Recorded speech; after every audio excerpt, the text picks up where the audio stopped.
Bonjour à tous. Aujourd'hui, je vais vous livrer mon analyse du plan de relance présenté par le Premier ministre Castex ce 4 septembre, pompeusement rebaptisé France Relance. Bon, je ne vais pas y aller par quatre chemins, ce plan il est bidon. Il est vraiment bidon et je vais vous le démontrer. Très concrètement, ce n'est pas un effet de langage. Je vais vous expliquer tout ça.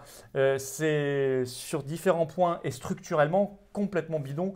Et ce n'est pas un plan de relance dont nous avons besoin aujourd'hui. Nous avons besoin d'un plan de rupture. Et vous allez voir par quoi ça passe. Je vais vous faire toutes ces propositions extrêmement concrètes. D'ici là, pensez à vous abonner à cette chaîne YouTube. Ça vous prend 2 secondes et ça donne beaucoup plus de visibilité à tout ce travail et à ces vidéos. Donc merci d'avance.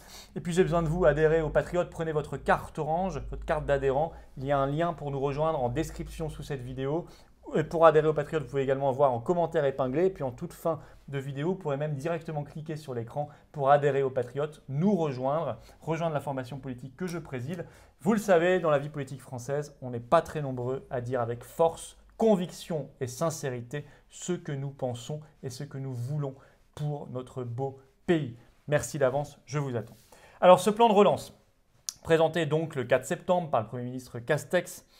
Alors d'abord c'est 100 milliards d'euros pour les années 2020-2021, ça se décompose comme ça, 30 milliards d'euros pour la transition écologique, 36 milliards pour la cohésion sociale et territoriale, 34 milliards pour la compétitivité des entreprises. Vous additionnez, ça fait bien 100. Alors, 2 remarques d'abord. C'est très faible. 100 milliards, ça vous paraît énorme? Non, c'est très faible. C'est très faible parce qu'il faut savoir que rien que cette année, avec la crise, nous allons détruire entre 200 et 250 milliards de richesses françaises. Là, pour 2020. C'est le prix d'une récession qui est évaluée en ce moment entre 10 et 12% du PIB, ça fait ça. Ça fait entre 200 et 250 milliards, donc 100 milliards, c'est faible. Alors, Castex nous dit oui, mais ça va rebondir en 2021. On va voir. Attention, attention, reconfinement, etc. On va voir si ça va vraiment rebondir. En tout cas, on sera perdant par rapport à ce qu'on a perdu depuis le début. On ne va pas récupérer. Et moi, je pense que 100 milliards, comme beaucoup d'économistes, c'est très faible. D'ailleurs, on le voit dans les objectifs affichés, puisque le gouvernement compte d'ici 2021 créer 160 000 emplois grâce à ce plan de relance.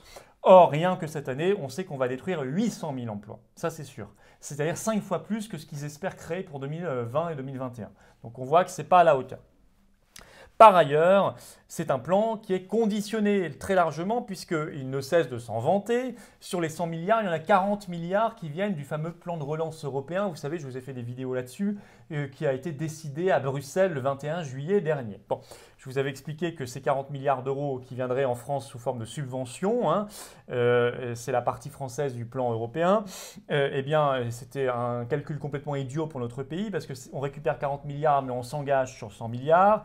Et par ailleurs, c'est conditionné. C'est conditionné à des engagements par rapport à l'Union européenne.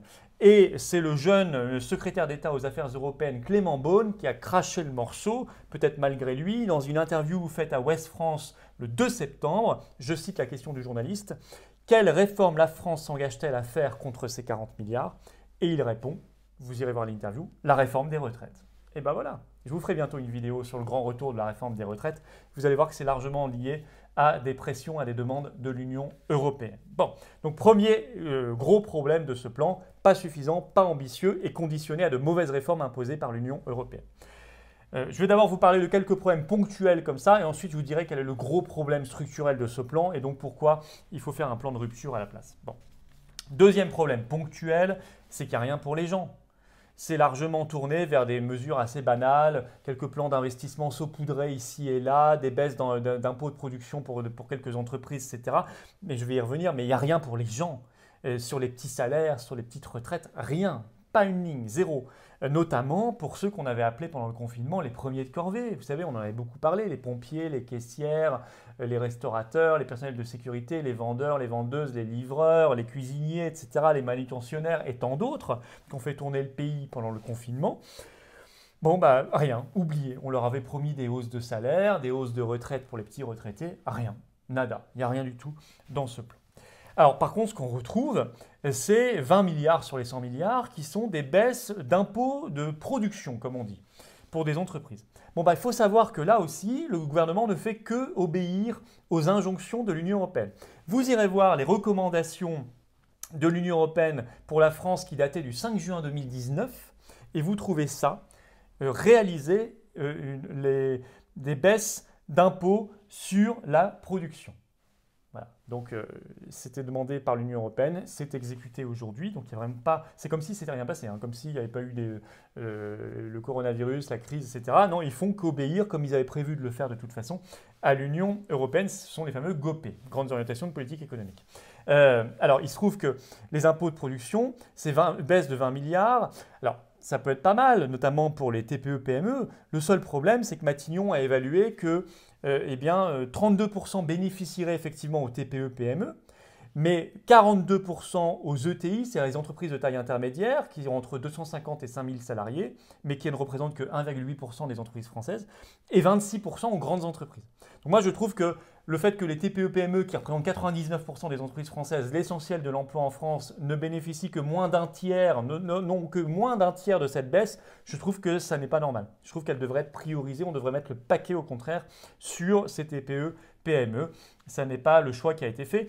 Il y a un choix qui a été fait d'augmenter de 3 milliards d'euros les fonds propres des TPE-PME. Voilà, c'est là qu'on aurait dû mettre le paquet, mais vous voyez, 3 milliards par rapport à 20 milliards, c'est 7 fois moins. Et ça, c'est quand même très, très dommage.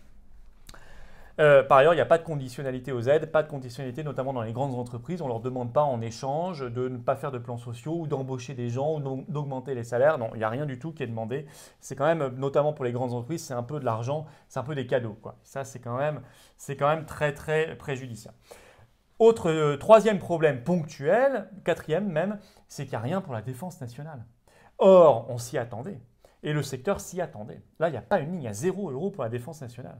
Or, encore dans Le Monde, vous aviez un article du 13 juillet dernier qui disait, je cite, « Les industriels de la défense veulent tirer profit du plan de relance pour gonfler la production en rappelant qu'ils délocalisent peu pour d'évidentes raisons stratégiques. » Effectivement, ça fait partie de l'industrie qui produit le plus en France. Et par ailleurs, ils rappellent qu'ils représentent 13% de l'emploi industriel en France. Et que leur activité irrigue les territoires. C'est vrai que c'est l'industrie qui est la plus présente sur tous les territoires. C'est bien réparti sur le territoire national, donc c'est bien pour l'aménagement du territoire. Et il rappelle également que 1 € investi dans la défense génère à moyen terme entre 1,5 et 2 €.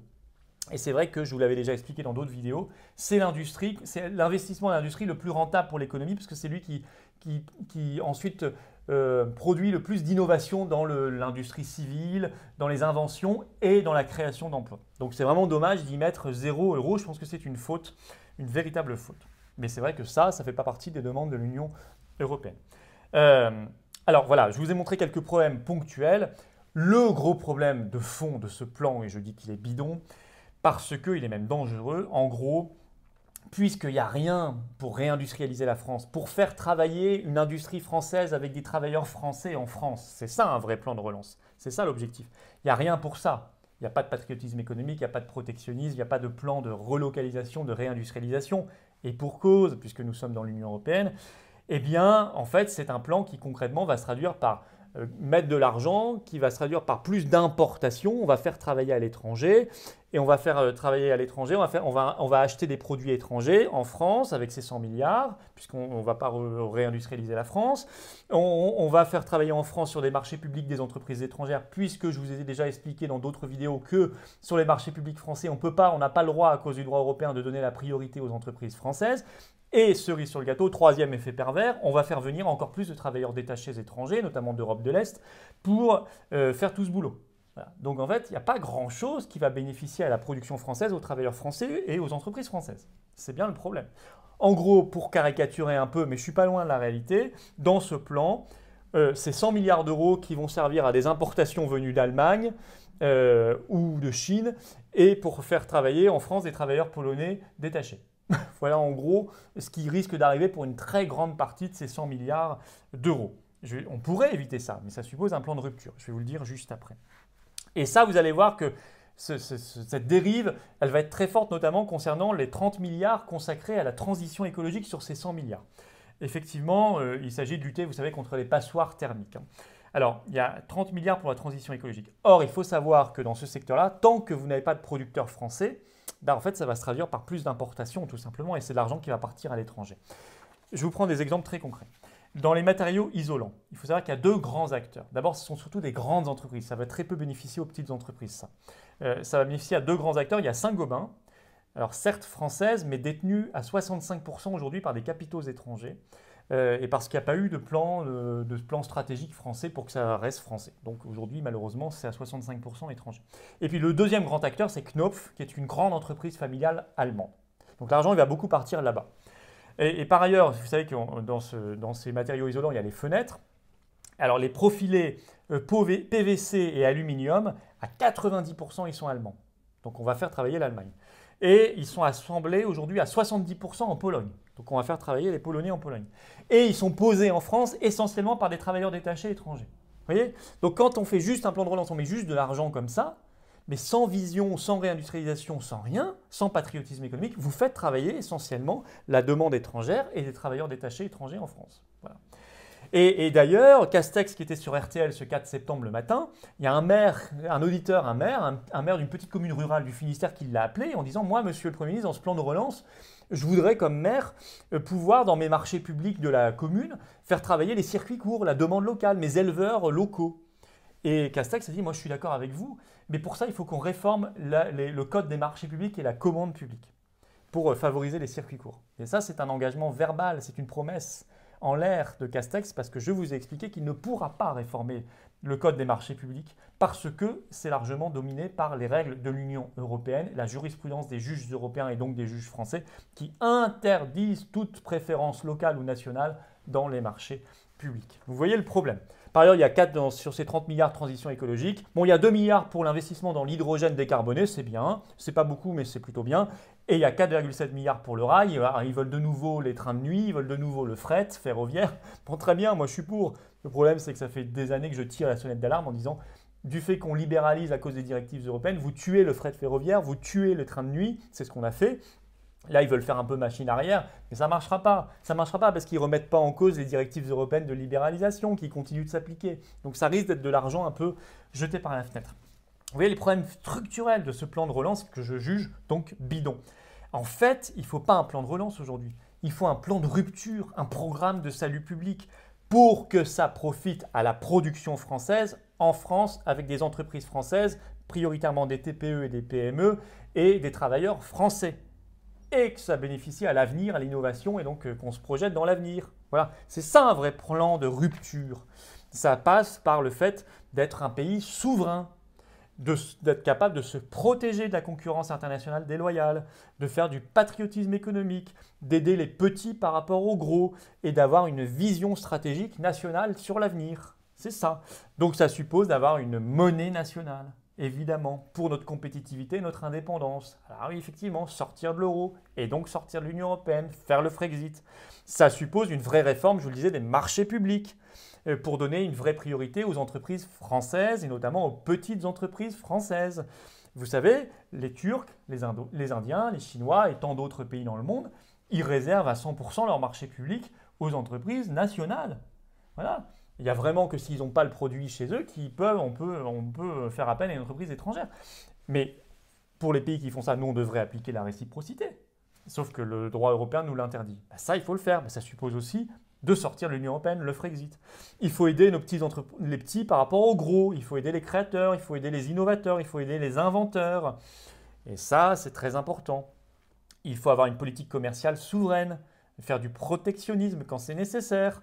Et pour ça, il faut récupérer notre souveraineté commerciale, gérer nous-mêmes nos traités de commerce. Or, vous savez que la compétence commerciale aujourd'hui, c'est une compétence exclusive, je vous l'ai déjà dit, de l'Union européenne.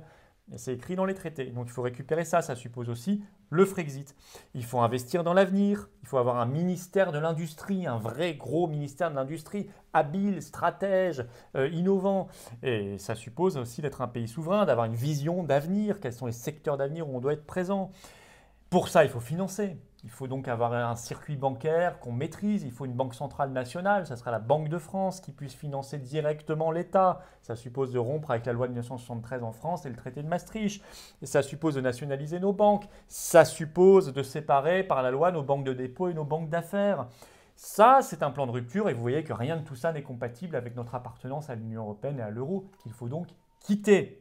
Voilà. Et c'est donc pas le soi-disant haut commissaire au plan François Bayrou qui sont allés rechercher avec un peu de poussière sur les cheveux. C'est un faux commissaire au plan. Moi, je crois au plan. Je crois qu'il faut planifier parce que je crois à la stratégie. Moi, je pense comme De Gaulle que le plan est une ardente obligation. Mais Bayrou, c'est un européiste qui va évoluer dans un univers européiste, macroniste. Donc, il ne fera rien. C'est un faux plan. Il nous met un faux plan en quelque sorte. Et je vous dis ce que Bayrou a dit ce 4 septembre sur BFM TV, c'est très significatif. Il a dit on doit viser l'indépendance du pays, bravo, mais il ajoute qui n'est pas différente pour moi de l'indépendance européenne. Patatras, tout s'effondre. Ça ne veut rien dire. Il ira expliquer ça aux ouvriers français qui voient leur usine délocalisée en Pologne. Il ira leur expliquer si l'indépendance française et l'indépendance européenne, ça veut dire la même chose. Non, l'indépendance européenne, ça ne veut rien dire du tout. Il y a des nations qui ont des intérêts stratégiques propres et les autres le savent très bien, et notamment l'Allemagne le sait très bien. Voilà, donc c'est ça qu'il faut faire. Et vous voyez qu'on peut faire des choses, évidemment, mais à condition de sortir de l'Union européenne et d'avoir une vision et d'avoir une foi dans son pays et de faire les choses très concrètes et très efficaces. Si vous êtes d'accord avec tout cela, adhérez aux Patriotes. Il y a un lien pour adhérer en description sous cette vidéo, en commentaire épinglé et en cliquant directement si vous le souhaitez sur l'écran en fin de vidéo. Je vous attends. Vraiment ne tardez plus. Vous voyez bien qu'il y a tant à faire, on a du pain sur la planche, mais il faut qu'on soit ensemble, il faut qu'on soit unis, il faut qu'on soit rassemblés. Et vous savez que chaque jour, je travaille au rassemblement des patriotes et des souverainistes. Le fer de lance, c'est les patriotes, c'est pour ça que je vous attends. Allez, à bientôt et vive la France!